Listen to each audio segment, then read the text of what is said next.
باسك للريروي أواكين كشون أمر ركناني تيوري بزافي إسلامي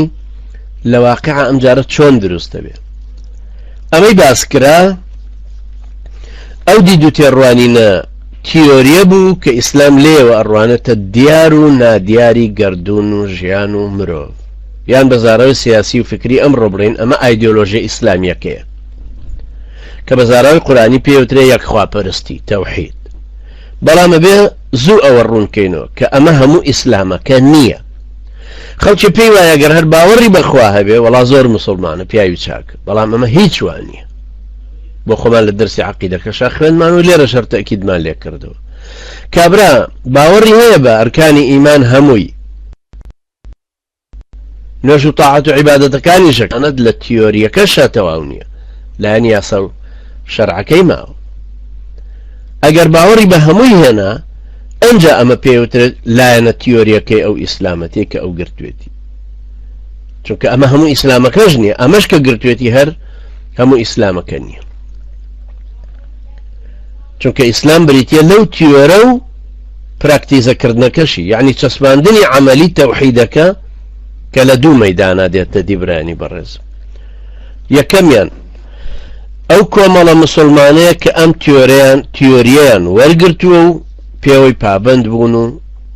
لە دید و تێڕوانین و خیتابی سیاسی و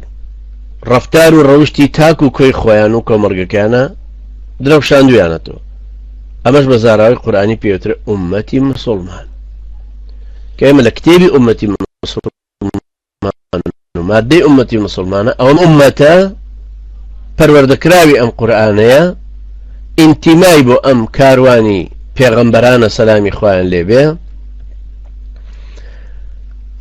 ئەم ئوممەتە نەپەیوەندی بە خاکەوە هەیە تا پێی بوترێ گەل نەپەیوەندی بە خوێنەوە هەیە تا پێی بوترێ قەوم بەڵکو پەیوەندی بە عەقیدەکەوە هەیە کە پێی بوترێ ئوممەت ئەم ئوممەتە مسلمانەش نەیوت ئوممەتی ئیسلامی چونکە صفەتی ئیسلامی ناچێتە سەر ئوممەت پێوترێ ئوممەتی مسلمان وەکو خوێندمان ئوممەتەن مسلمەتەن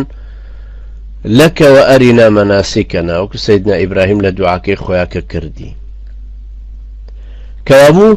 إما براني برزم أو دا درسي رابردوك خوندو مانا همون كردنوي أو لا ينبوك توحيد يعني شي توحيد للايني عقيدك توحيد للايني فرستنك توحيد للايني أمسي لاينا أمسي قوشيك خوند مان بيوست أمجارة كبرنامج دينكن كتوحيدكن هربلين دينكن پێویستە ئەمجارە لە ئوممەتێکا دەرکەون کۆمەڵە خەڵکێک ئەم دینە هەڵگرێ ڕاستە ئێمە پێوترێ مسلمان بە تاکتاکی خەڵکەکە پێوترێ مسلمان بەڵام ئێمە پێویستە ئوممەتەکە بیناکەین کە پێوترێ ئوممەتی مسلمان ئەمجا ئەم ئوممەتەی ئەم دینەی هەڵگرتووە ئەکەوێتە بزوتنەوەیەکی گۆڕانکاری ئەو بزاوە کۆمەڵکاریە دیسان دینەکەی تیا عەکسە بێتەوە کەوابوو ئەم تیۆریە لە چیا دەرەکەوێ لە ئوممەتێکە لەلایەنێکی تر لە چیا دەرەکەوێ لەو بزاوە کۆمەڵکاریەیە کە ئەم ئوممەتە لە واقعی کۆمەڵگەکەیە بۆ گۆڕینی کۆمەڵگاکە دروستیەکە هیوادارم ئەمە ڕوون بێتەوە زیاتر چونکە ئێستا ئێمە تەختەڕەشمانە بەردەستانیە تاکو ڕەسمی بکەین بەڵام ئەو بەڕێزانەی کە کتێبەکانیان لەن ئەوان لە لاپەڕە 92-93ەوە یان 93-94 ڕسمی پەیکەری ئەم دوو سێگۆشانیان لەلایە سێگۆشە یەکەم تیۆریەکە ئەنجا ئەم تیۆریە کە دینە چۆن بیهێنینە سەر مەیدانی عەمەلی ئەم سێزاراوەیە یەکەم عەقیدە پەرستن شەریعەت تیۆری تەوحیدەکەیە بە زاراوەیەکی تر بڵێن بەرنامەی دینەکەیە ئەنجا ئەمە کە ڕوون بۆوە ئەم جارە دین ئوممەت بزاف ئیسلامەکە ڕوونە بێتەوە بەمسیانە ئەمە یەکەم جار تەوحیدەکەمان بۆ ڕوونەکاتەوە عەقیدە و ئیمان و دینەکەمان بۆ ڕوونەکاتەوە پاشان ئەم جارە دین ئوممەت بزاف ئەومان بۆ ڕوونەکاتەوە ئەم جار ئەم ئیسلامە لە بزاوێکی کۆمەڵکاری یەکگرتووە دەرەکەوێ